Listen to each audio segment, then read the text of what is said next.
Hello and welcome to yet another A to Z Town Hall with Foundation for Economic Education. I'm your host and FEES President Julian Chilenos, but you can call me Z for short because that's what everyone does. What we're gonna be talking about today is a concept very dear to my heart. We're gonna talk about cities. How do we run cities? How do we plan cities? Do cities even need planning? And how would we approach that from a conservative or even a libertarian perspective? And the reason we're talking about that, well, one of the reasons is obviously that 80% of people now live in the cities, so that impacts us all. Second, the whole COVID-19 epidemic, I think that influenced cities pretty much. That perhaps is causing some people to rethink what cities should look like. Any way you put it, that's a conversation worth having. And we have an excellent panel of guests with me, which definitely are masters of their craft, scholars, and definitely will share some interesting ideas. So first one, we have Emily Hamilton, who is a research fellow and director of an urbanity project at Mercatus Center. Her research focuses on urban economics, land use policy. She has authored numerous academic articles and policy papers. She's a PhD candidate in economics at George Mason University. And she also got her BA in economics from Goucher College. So hi there, Emily. Hi, thanks for having me. Right. Next, we have Brian Hodges, who is a senior attorney at the Pacific Legal Foundation. He focuses on defending the right of individuals to make reasonable use of their property. That, I think, is a very reasonable cause, free of unnecessary and oppressive regulations. Hodges regularly publishes articles and lectures on property rights at law schools and legal conferences, and he has graduated from Seattle University of Law in 2001 with honors. Hi there, Brian. Hi, thanks for having me. Well, thanks for coming over. I think you're doing an excellent work in what you do. And finally, we have Adam Millsap. Adam is a senior fellow at the Charles Koch Institute. His research focuses on cities, urban development, population trends, labor markets, federal and local urban public policy. He's a contributor to Forbes.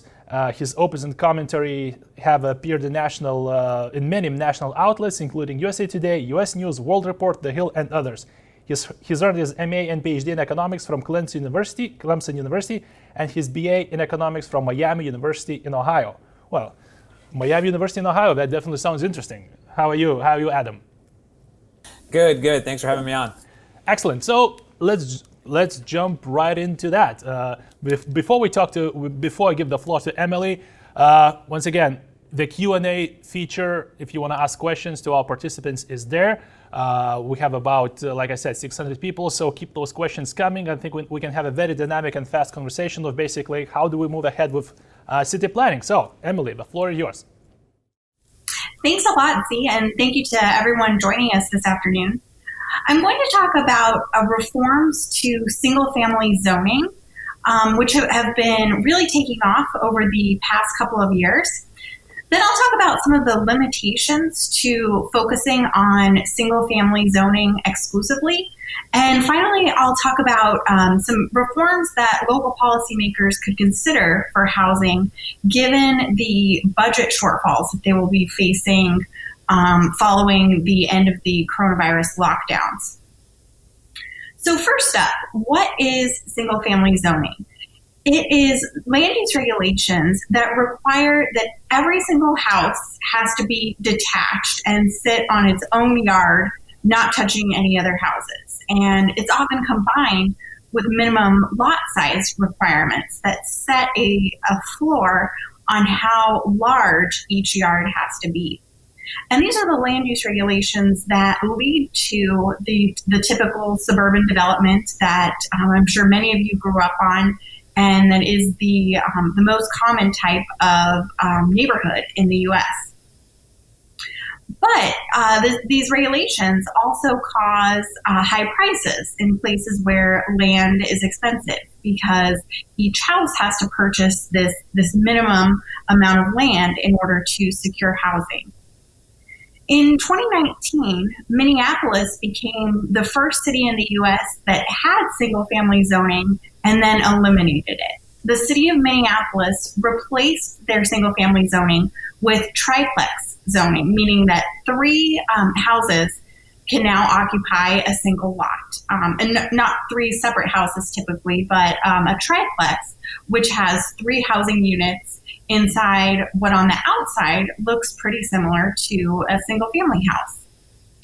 Also in 2019, the Oregon State Legislature passed a law eliminating single family zoning for much of the state of Oregon and replacing it with duplex and in some cases fourplex zoning. So allowing more housing units to be built on each lot than were previously permitted across most of the populated areas of the state. Following that Oregon bill, a few other states jumped on board. In Washington, California, Nebraska, Maryland, and Virginia last year, legislators introduced bills that would have similarly eliminated or severely curtailed single-family zoning in their states, allowing property owners to build an additional unit or two in cases where it would make sense. Now, in other states, none of those bills have advanced so far. In some cases, the bills died, but in other cases, the legislative sessions were ended because of the coronavirus. So we'll have to see where those pick up in years forward. But in general, there's been tremendous momentum at the state and local level toward allowing more housing to be built in the places where people want to live to support greater housing affordability. When I started working on urban policy issues about 10 years ago, I was extremely pessimistic about this type of reform ever coming to pass. But from what we've seen over the past couple of years, there's really been a sea change toward acknowledging the role that land use regulations have in limiting where housing can be built and in turn causing high housing prices. So these reforms in Minneapolis and in Oregon have been very focused on single family zoning and focused toward allowing a little bit more housing to be built on every single lot in their jurisdictions. Allowing duplexes or triplexes or fourplexes to be built is what's typically known as missing middle housing.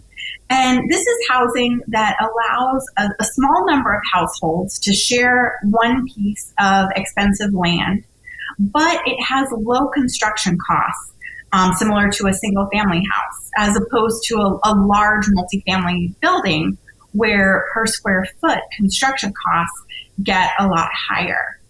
So missing middle housing is desirable from an affordable housing standpoint.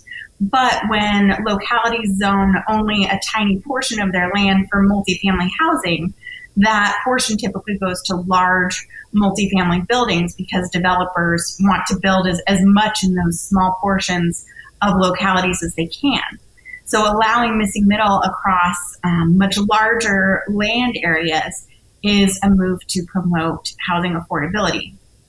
And the focus on single family zoning in particular, I think, has largely been driven by the U.S. history of racist housing policies that have used single family zoning to exclude people who because of their income, can't afford a house in a single family neighborhood, and also combined with federal lending standards have been used specifically to exclude African Americans from neighborhoods zoned for single family zoning. That is it has been promoted as a way. Okay, go ahead. Eliminating single-family zoning has been promoted as a way to do better in terms of racial equity going forward. But focusing exclusively on single-family zoning also has some important limitations in terms of making it feasible to build a lot more housing, because in addition to single-family zoning, localities have introduced all kinds of different regulations that make it difficult to build denser and cost-effective housing. I'll talk briefly about an example from New Jersey of towns that have similar zoning rules, but that have very different outcomes on housing markets. Some New Jersey towns have two-family zoning that has resulted in almost all of their single-family stock being replaced by duplexes as a result of this two-family zoning, because they are welcoming of duplexes and have other land use regulations that support making them easy to build. In particular, those towns that have a lot of two-family construction allow the two duplex units to be built side by side. And that benefits the tenants or owners, who then can live next door to each other but not have noise going from upstairs to downstairs. But the towns that appear to allow two-family zoning but have made it unappealing to build require those duplexes to be built one on top of the other. And in many cases, that's less appealing to buyers or renters, and less appealing to home builders to build as a result. So it's not just a matter of going from one to two family zoning.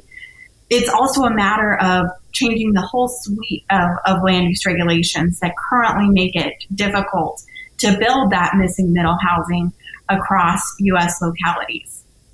And my concern is that with all the focus on single family zoning, if changing that alone doesn't lead to a lot more housing construction and more affordable prices as a result, residents might feel that, oh, it's not zoning that is the problem, when in fact it's all of these little minutia rules that are standing in the way of housing construction, in addition to single family exclusive zoning. So how might policymakers think about housing reform coming out of the coronavirus recession and lockdowns? I'm very weary of making big predictions about what's going to happen to cities going forward. But one thing that we know is that state and local budgets are taking a big hit right now from the lockdowns and economic decline. And they are going to be very strapped for resources to put towards subsidizing housing affordability for their residents. But reforming zoning doesn't require any public outlays, simply allows more housing to be built at lower prices, and should be a very attractive reform to policymakers who are concerned about housing affordability but don't have funds right now to put toward supporting it. Thank you very much, and I look forward to your questions. Well, my first, I'll abuse my rights as a moderator, and I will say, well, what you presented is, on one hand, mind-boggling. That is, government forcing you to have a large backyard, pay a lot of money. So that's one side of it. On the other side, you have, in the same time, the government complaining that housing is unaffordable. Yet, in the same side, you have usually architects and city planners. They complain about suburbia. In the same time, these regulations kind of encourage suburban sprawl. So, I mean, if you could summarize it in 3 sentences, what's happening here? Yeah, you're absolutely right. So land use regulations limit the amount and type of housing that can be built. And rather than repealing these rules that are standing in the way of housing construction and driving up prices, in many cases, state and local policymakers have tried to layer on more rules intended to improve affordability and the aesthetics of what gets built. Okay, let's move on, but that seems like a very schizophrenic position to me. That's like someone with a split personality would do. Okay, Brian, if you can continue on the topic. Yeah, thank you for having me. I'm actually going to change tone a little bit. While Emily was talking about optimism in land use reform, I'm going to take my time here today to talk about a potential housing catastrophe that we are seeing in the making and that we have complete control over. COVID-19 pandemic has shown us in very stark terms that having a home is a basic human need. Indeed, perhaps now more than ever, we see that secure housing is essential to health and well-being of each person in the community at large. Yet, as we all know, even before the pandemic shut down, there were too few homes being built, and those that were built were often too expensive. The housing production, as Emily discussed in her presentation, the housing shortage is a result largely of regulatory restrictions and is solvable through meaningful reform. But the housing crisis looks considerably different today than it did in January, when we saw the largest number of new housing starts in recent years. There's no justifiable reason for housing security to be threatened in this environment, in this post or current COVID pandemic environment. Housing is the centerpiece of stay-in-place orders. And yet, immediately after the outbreak of the COVID-19 pandemic, most state and local governments declared housing production non-essential. It was a declaration that crushed the surging housing market at a peak when construction, at a peak time for construction, which are spring and summer months. And this response will also delay new housing projects going forward, promising to tighten an already tight market.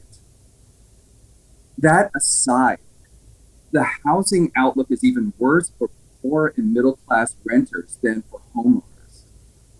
And it wouldn't be hyperbolic to say that the government's response to COVID-19 has essentially lit a fuse to a housing bomb of catastrophic proportion. And it is within our power to dampen that fuse before it explodes. Now, across the nation, activists have seized upon the economic shutdown as an opportunity to encourage mass rent strikes, whether or not the tenant's experiencing financial need. These activists have found support in a lot of major urban centers, from Los Angeles to Seattle to New York, which have all responded to the call for rent strikes by enacting laws that prevent landlords from evicting tenants for non-payment of rent, canceling late fees and interest, and allowing tenants up to a year after a state of emergency is lifted to catch up on past due rents. While there's a need for the government to respond to the economic shutdown, there's also a critical distinction between a rent strike and deferred payment obligation. While there is some legal authority dating back to the Great Depression from the U.S. Supreme Court recognizing government's power to defer an obligation during an emergency, in that case it was a mortgage obligation, the government cannot simply cancel a rent obligation without violating the takings and contract clauses of the United States Constitution. Thus, to date, all of the state and local governments that have taken action on the issue of rent have only done so by kicking rent payments down the road. This promises a wave of unaffordable balloon payments, an associated wave of eviction and collections and negative credit reports. Despite this, it's estimated that as many as 1 out of every 3 New Yorkers did not pay their full rent during the economic shutdown. In other areas, that number hovers around 15% in Los Angeles, for example. This just a couple of months of non-payment, New York Times estimated would cost between $274 million to $7.5 billion in order to catch up with past due rents, depending on how long the rent suspension stays in place. This is a massive burden to place on people who are the hardest pressed by the housing crisis, because don't be fooled by this. The burden is going to fall back on the renters who have suspended their payment, ultimately. Now, this financial bombshell alone is enough to displace countless families that rely on rental housing. But there's more. In the past few years, many urban communities have turned the regulatory attention onto private landlords in an attempt to closely control the use of rental property. Much of this regulation, however, is driven by misperception that rent prices are a product of corporate greed and collusion. In fact, if you go to these city council meetings, you'd be stunned at the number of references to landlords as being some sort of Dickens villain that stacks gold coins on their mahogany desk while waxing their mustache. In truth, however, almost 40% of the residential landlords in the national market are small mom and pop ventures that own 5 or fewer units and operate them on razor-thin margins, while maintaining mortgages and paying taxes that are estimated to make up about a third of the operation costs of these units. These small landlords are critical to housing supply because even though they provide a smaller number of units, they are research at University of Washington concluded that these small landlords are the ones who are most likely to provide affordable housing and are much more flexible with tenancy decisions and credentials. But it's these small landlords and their tenants that are most at risk due to the COVID-19 response, particularly in communities like Seattle that have doubled down the regulation of small private landlords and have driven nearly half of them out of the rental market by enacting a raft of anti-landlord regulations over the past few years. I'm just going to go over a few of these to illustrate how the over-regulation of this industry can exacerbate the housing crisis to enormous proportions if it's not checked. In Seattle, the city council enacted a series of regulations that were aimed at really taking the selection process out of the hands of landlords. So they require, for example, that a landlord establish set criteria for making a tenancy decision and that they publish those in a vacancy announcement.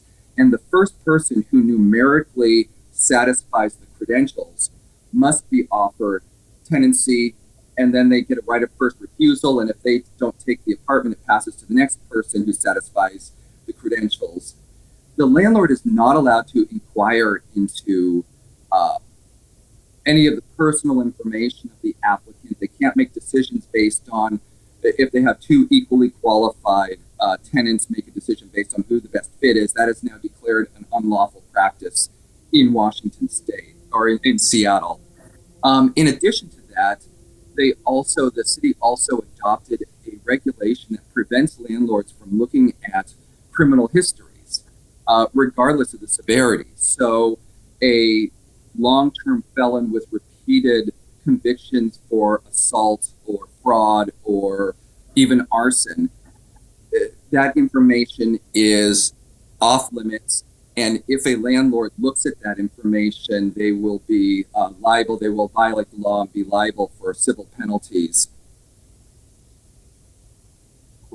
In addition, the city also put a severe restriction on upfront costs for rental units, including damage deposits, first, last month requirements, severely reducing the amount of money that a prospective tenant will have to pay to get into the property, but also increasing the risk on the landlord that if it's a failed tenancy, the cost will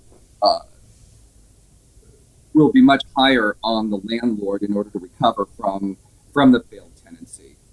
Anyway, these restrictions combined tightened the rental market in Seattle significantly. As I said earlier, the University of Washington study concluded that a full 20% in the first year, 20% of the small landlords who own five or fewer units left the rental market altogether, with another 20% looking at selling their properties and leaving the rental market. In addition, most small private landlords, because they lost the ability to look at and select which tenant would be a best fit to their property, simply opted to increase the credit score requirements. It's not a perfect correlation, but if they're looking at financial security and they're not allowed to ask the tenants information to interview them, then that's going to have to replace an interview, which, if you combine that with these policies of non-payment of rent downstream, what we're looking at is a year down the road, an enormous balloon payment in these communities where rents in Seattle, the average rent is getting close to $2,000 a month. In Los Angeles, it's around $3,000 a month. So you can do the math. We're talking, $25,000 being owed if rent's not paid during that period. Even if rent's not paid for a few months, you're looking at $5,000, $6,000, up to $10,000 that a tenant will have to come up with. Otherwise, they'll undergo eviction proceeding, possible collections, and negative credit, which, due to the regulatory environment that was created by the city of Seattle, is going to bar a huge number of people from even access to rental housing. So just as the case that Emily was describing, the regulatory reforms that will open up the free market to create more housing, we need the same level of reflection and reform in the rental housing in order to stave off this crisis that is of our own making. Brian, you let me quickly shoot you a question. So the thing that you mentioned, the inability to choose whom you're renting to, or even check whom you're renting to. I mean, I was born in Soviet Union. I was raised in a small 300 square feet apartment, but even in Soviet Union, we did not have anything like this. I mean, if a student was renting a house at some old lady, the old lady could check if if a student looks nice, or does he look tidy and things like that. But the things that you mentioned sound Orwellian, even. So what's happening here? Are the regulators completely misunderstanding the thing they're trying to regulate, or are they playing some sort of a political game where they know that there are more renters than there are more tenants than there are renters, and they're playing just a political calculus here? It's a bit of both, but I'd say that the game that they're playing is extraordinarily risky, particularly in these times. In order to uphold, we had challenged the restriction on choosing tenants. Originally, we won the case because there's a whole host of early U.S. Supreme Court cases holding that the right to choose to whom you are going to sell your property or lease your property is a fundamental attribute of property, and it can't just be destroyed by regulation. The Washington Supreme Court disagreed, overturned those cases, and really changed the nature of property in an extremely dangerous fashion. I would just shortly summarize. The U.S. Supreme Court case that had established this right to choose to whom you're going to sell your property was called Buchanan v. Worley from 1917, and it was the very first NAACP victory to the U.S. Supreme Court. And what it did was it struck down a racial zoning ordinance that had restricted a white property owner from selling property to an African-American purchaser. This was part of the insidious history of zoning are these policies of exclusion or government selecting the race or class of people who can move into a neighborhood. And the Washington decision to sort of readopt these policies to deal with modern housing issues is extremely troublesome and should not go unchallenged. Okay, and our next speaker will obviously provide us with maybe there is a way forward. Maybe you at Charles Koch Institute, you do see a way forward, and maybe there is a way out of this crisis or catastrophe, which is, like you said, in our own making. Yeah, well, thank you. My comments, I'm going to take a step back from Emily and Brian and think about more of a larger sense about why we need zoning reform and some of these reforms that'll make the housing market more flexible and easier to adapt to, the economy as economic conditions change. So, the COVID-19 pandemic has upended the labor market. There was a study that recently came out from some professors at the University of Chicago that estimated that potentially 42% of the job losses related to the pandemic could be permanent. So it's not as simple as just temporarily closing the economy down and then we just flip the switch and all of those people go back to the job that they had before. There's going to be a shakeup in different industries and different firms. Some of these trends you can think of working from home, which I'm sure many of us are doing right now, less dining out, more takeout, more meals at home, less in-person shopping, so more shopping over the internet, which is already a rising trend.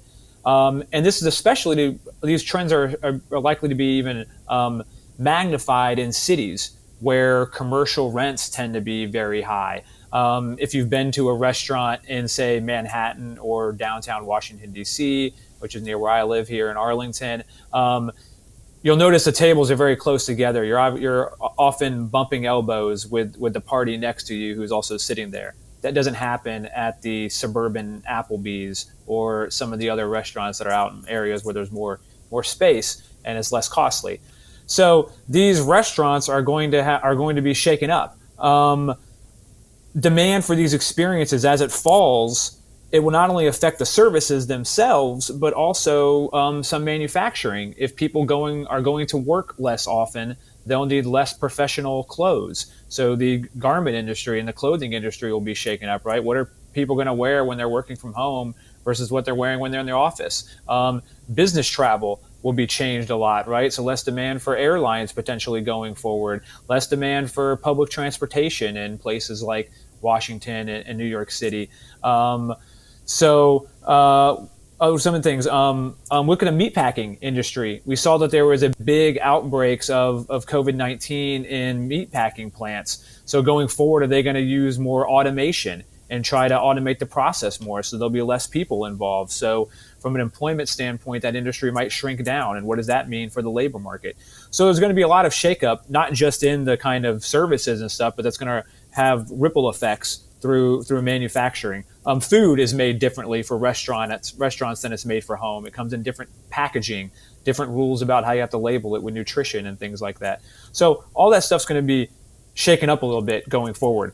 And so some industries will grow, some will shrink, and physical space is going to need to adapt in order to change and respond to these economic conditions that are changing. So when you think of restaurants and commercial offices and things like that, space will have to be reallocated. You can't have as many tables in a given square footage as you currently do. Office space, instead of the open floor plans, we might go back to more closed floor plans with more single person offices, or we stagger the amount of people that can come in on a given day, which means you need less commercial space. Alternatively, you might need more commercial space if we're trying to spread people out more. So we don't really know exactly how it's going to play out, but chances are that the amount of commercial, residential, retail, and industrial space that we have now is not the correct proportions going forward.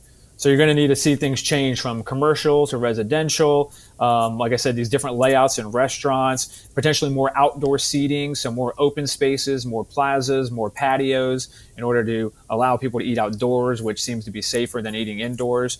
So people and firms are going to want to potentially move and to adjust to these circumstances, maybe move within the metro area that they're already in, from the city to the suburbs. It might involve moving across metro areas, so leaving a more dense metro area like New York City or the Washington, D.C. metro area for a less dense, smaller metropolitan area like, say, Columbus, Ohio, or Nashville, Tennessee, or something like that. The problem from a macro standpoint is that land use regulations, they infringe on the mobility of firms and people. So there was a good paper that came out in 2017 by Ganong and Shoag that looked at how land use regulations limit mobility. So they look at two different time periods, 1940 to 1960, and then 1990 to 2010. And they noticed that in 1940 to 1960 period, the richest states, so the states with the highest per capita income, also experienced the most population growth. So areas with really high per capita incomes in 1940, they grew a lot between 1940 and 1960.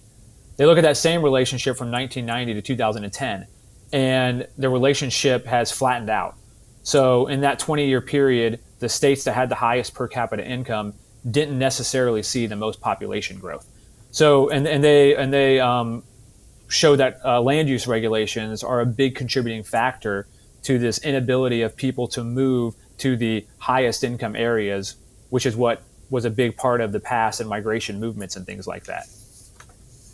So what are the problems with migration being infringed upon, right? So there's macro effects of land use regulation. So a couple of different studies have shown that GDP growth rates, the level of GDP, the level of income and consumption is lower than it would be otherwise if we didn't have these kind of land use regulations. So a recent paper by Durant and Puga just came out, and Emily's colleague Salim Firth has a nice essay discussing this paper on the Mercatus website. If you guys want to check that out.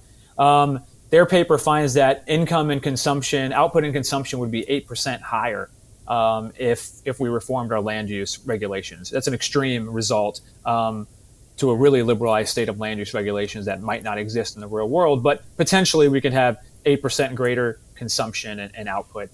Another paper by Shea and Moretti that did the rounds a couple years ago showed that GDP growth rates are 36% lower, and the level of GDP is 4% lower than it otherwise would be if we had more liberalized land use regulations. So it was easier to build new housing and new commercial space and things like that. So there's really big macro effects from restrictive land use regulation. What about micro effects? So the most obvious one is that people can't move to the neighborhoods with the best amenities, areas of the country with the best climates, say someplace like Southern California, for example. And they, as a result of this, being unable to move to these places where there are the most job opportunities and the strongest economies, their nominal wages are lower. Their economic mobility can be lower because you can't move to cities where all the opportunities are. If you happen to be in one of those cities that's really expensive, San Francisco, Manhattan, or DC, then your real income, so your income after you adjust for housing prices, is lower than it otherwise would be. So those are kind of the micro effects of this at a real individual level, how it affects people, right? Their incomes are just lower than they would be otherwise, as are their opportunities. So we're keeping people out of the best areas. So when you think about these micro effects, these macro effects going forward, what do we need to do? Post-COVID-19, we really need to take a let's build mentality. So right now, there's a bias towards the status quo. Builders have to justify all of their projects, whether it's a housing development or a new commercial building, or they want to tear down a diner and put up an apartment building. We don't let supply and demand and market forces determine what the built environment looks like. Instead, we have all of these special interests, these restrictive zoning laws that prevent us from building and altering our built environment. In Washington, D.C., for example, there was a study showing that when housing prices are high in neighborhoods with less restrictive zoning, builders respond by building new housing.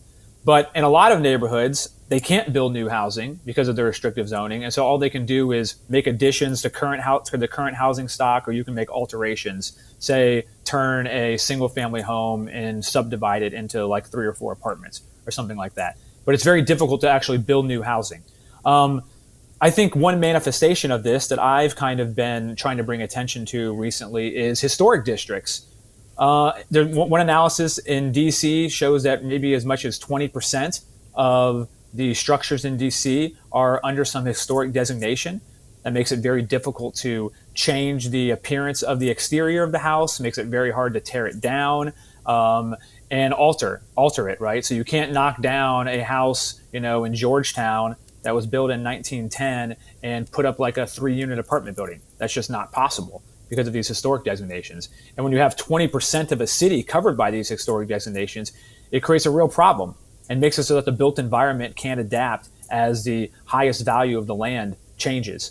And that's just DC, where perhaps you think there are a lot of historic buildings in DC, given its role in history.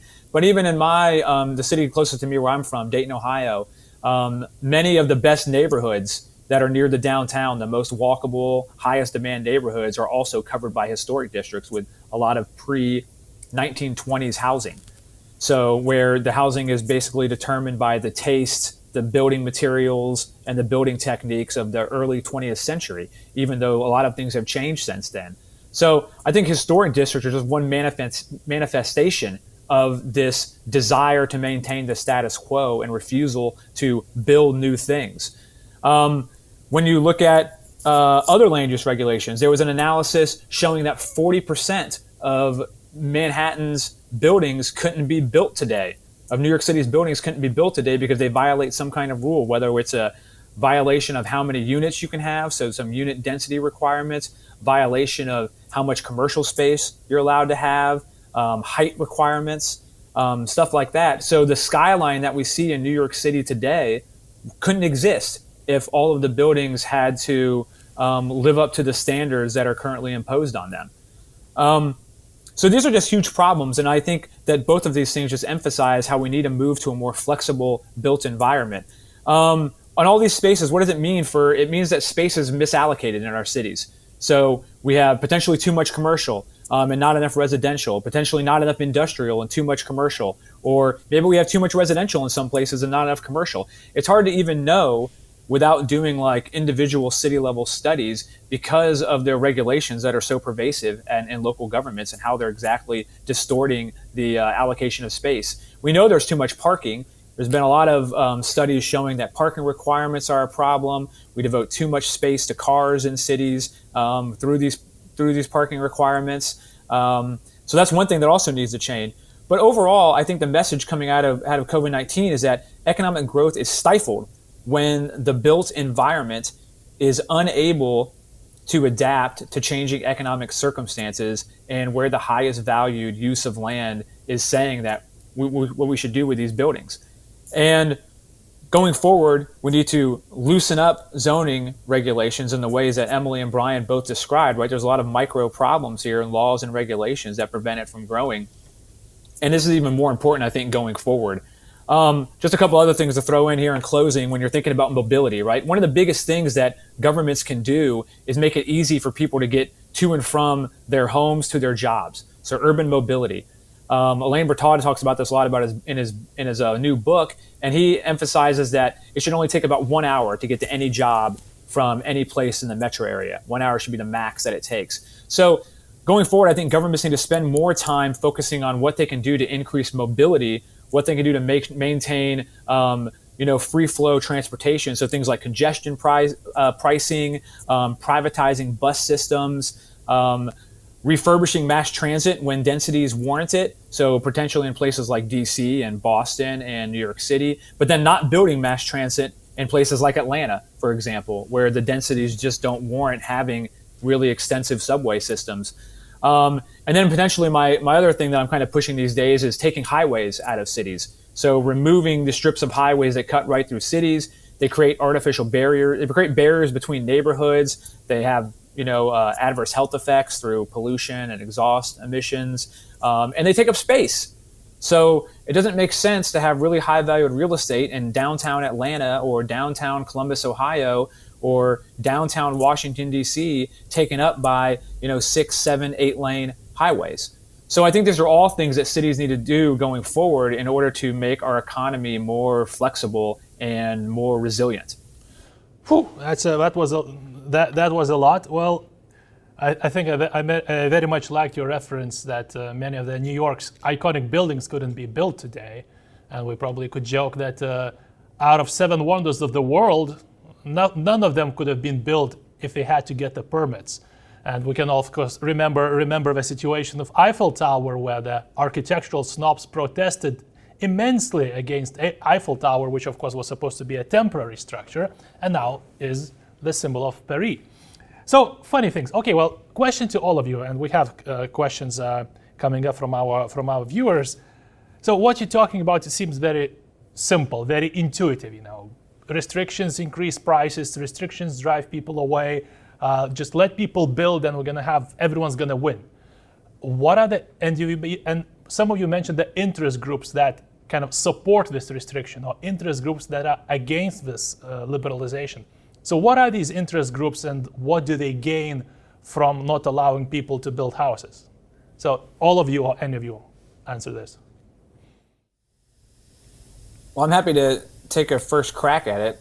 I think one of the biggest problems is the fact that housing is viewed as an investment and wealth.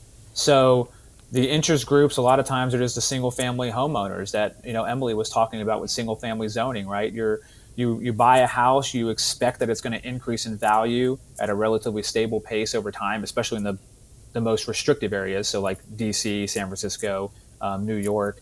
And you think of your house as being a source of your retirement wealth, whether that means downsizing at some point and moving from San Francisco or San Diego out to Phoenix, where housing is much cheaper, and then you have all that leftover money that you can use to fund your retirement. You're worried about congestion in your neighborhood. There'll be too much parking and too many cars, and it'll ruin the ambiance that you've come to expect. So I think single-family homeowners rationally, from their perspective, just try to protect their investment. And I think that's one of the real big problems. Okay. Emily or Brian, anything to add? Yeah, I can jump in there. One of the issues with zoning that we deal with a lot is that zoning really just reflects the sort of popular beliefs of the moment. So you go back to the early 1900s, and it was about preserving established communities from, and I'm going to quote the U.S. Supreme Court here, from the parasite that it called multifamily housing, because they believed that brought an element into established neighborhoods that was unwanted. Most of the zoning issues that we're dealing with nowadays in regard to housing development arose in the 1980s, where there was a large concern on the impact of development on the environment. And even though the construction industry has progressed and that building standards are much less impactful on the environment, and we have a whole industry of low impact construction, the presumption, because zoning is in place and it calcified that presumption, that in order to push a project through, especially a project that's going to provide a lot of housing, you have to fight the presumption that your project is going to have a negative impact on the community or environment. So it turns it into almost this quasi-litigious process that drives the cost astronomically skyward in order to just get a permit. Okay, Emily? Yeah, I think Adam and Brian have both made great points. One thing I'll add is that I love reading about the history of really fast growing U.S. cities before zoning. New York, Chicago, or San Francisco all have really interesting stories of how their neighborhoods adapted really rapidly to growing populations. So existing houses were cut up into a bunch of small apartments to make room for new residents, and buildings were knocked down and rebuilt as much larger multifamily residences as populations were growing. And at that time, property rights were very much viewed as, if you own a piece of land, you can determine what goes on that piece of land and be driven by price signals as to what the demand is to go on that piece of land. But today, the pendulum has swung very far away from that view of land use rights toward a view that if anyone in a neighborhood has an issue with a piece of land in that neighborhood changing, they have the ability to put up major roadblocks to either delay or deny a new project from being built. Okay, let's talk about something more exciting. So, of course, many of you mentioned examples which are not worth following, or city practices which are not worth following. Are there, let's say, cities or maybe counties or maybe even countries that actually have very favorable kind of setup for building houses or building whatever you want on your land? Are there basically examples worth following in US or outside of the US? Let's start with Emily. I think Adam might want to talk about Houston, which is a very cool example, so I'll leave that to him. But one international example that's really interesting is Tokyo, where there's not a lot of high-rise development, but there's very dense, very extensive low and mid-rise development on small lots. And as Adam was mentioning, a big problem with housing affordability in the U.S. is the widespread view that housing prices should always go up and housing should be an investment with high returns. In Japan in general, that's very different, and housing is viewed as temporary. Homes are not built to last for decades on end. They're replaced often, and as a result, housing a single family house in the rail accessible Tokyo suburbs is very accessible to a middle income household. All right. Yeah, my example. Go ahead, Brian. Yeah, my example would be following up on Emily mentioned Portland because of their response, their reform of single-family zoning, but the success there is remarkable. Portland, because of big lot zoning a few years ago, had determined that they were completely built out. There was no more space. They were experiencing a large population growth, but there was zero space to house them. So looking at their property, they saw there's all this green space, there's all this undeveloped land, that this is a regulatory presumption that is barring people from making more use of their property.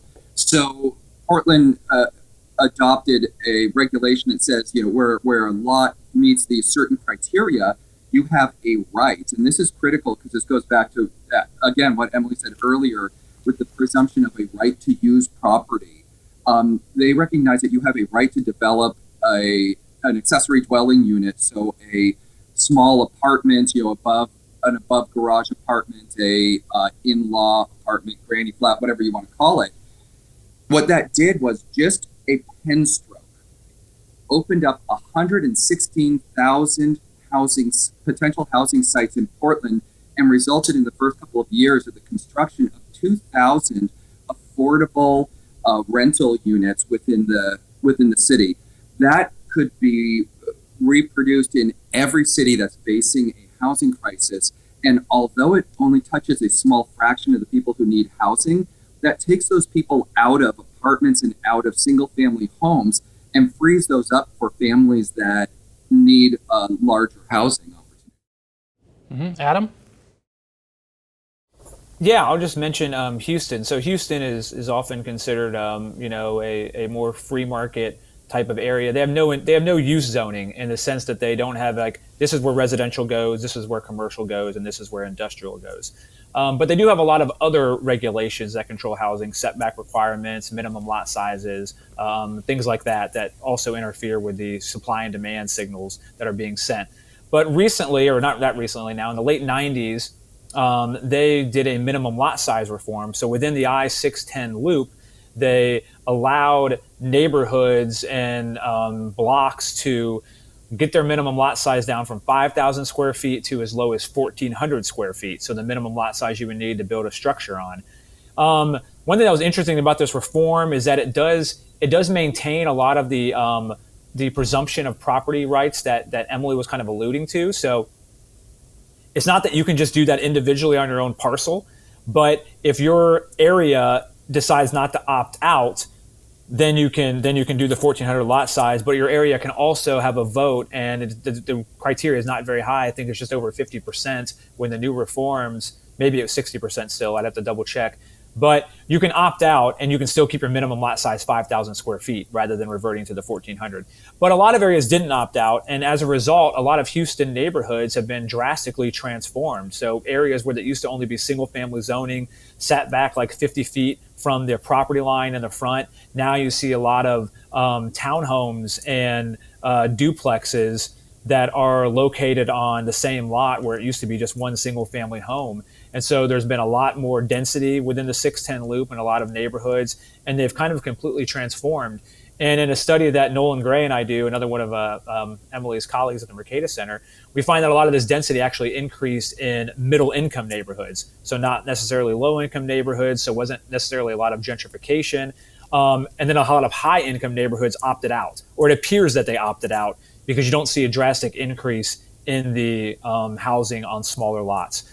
So that could be one thing that other cities can do to allow density to increase. It doesn't overcome these other hurdles of this presumption of allowing people to just do whatever they want with their property. Again, neighborhoods can opt out if they get some kind of vote, but it does seem to allow more housing, and the neighborhoods that are most averse to increasing density can get out, while the other neighborhoods within the city can actually add housing and improve affordability.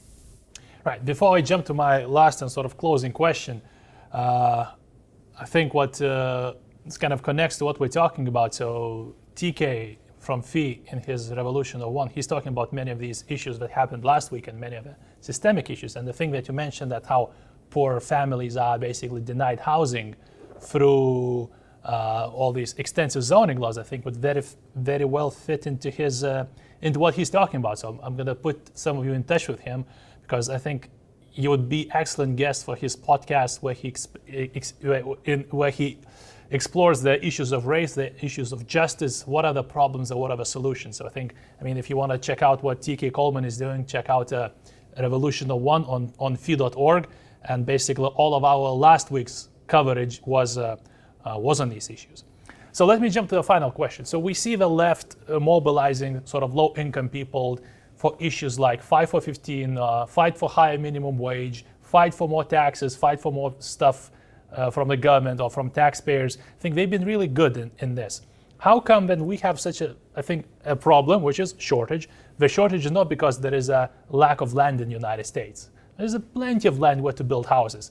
And I think all of you have identified this issue, that it's the rules that prevent people, especially that prevent poor people, from having affordable housing. So how come our side fails so badly to mobilize these people to see what the real issue is?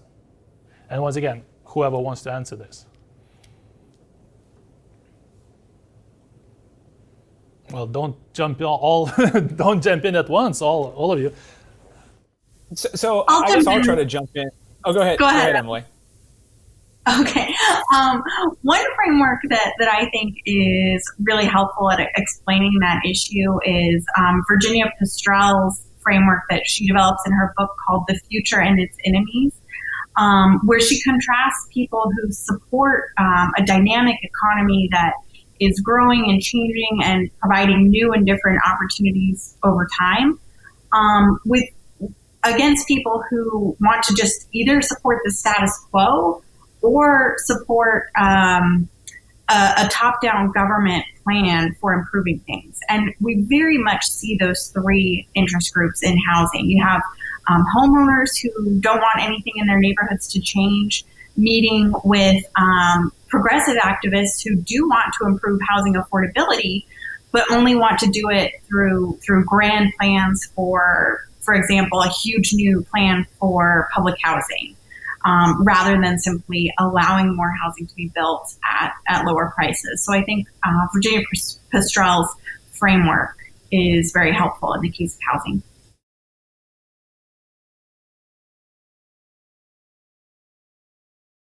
Adam, or was that a good enough answer? Yeah, I mean, I completely agree with Emily. I think she hit a lot of good points. I worry that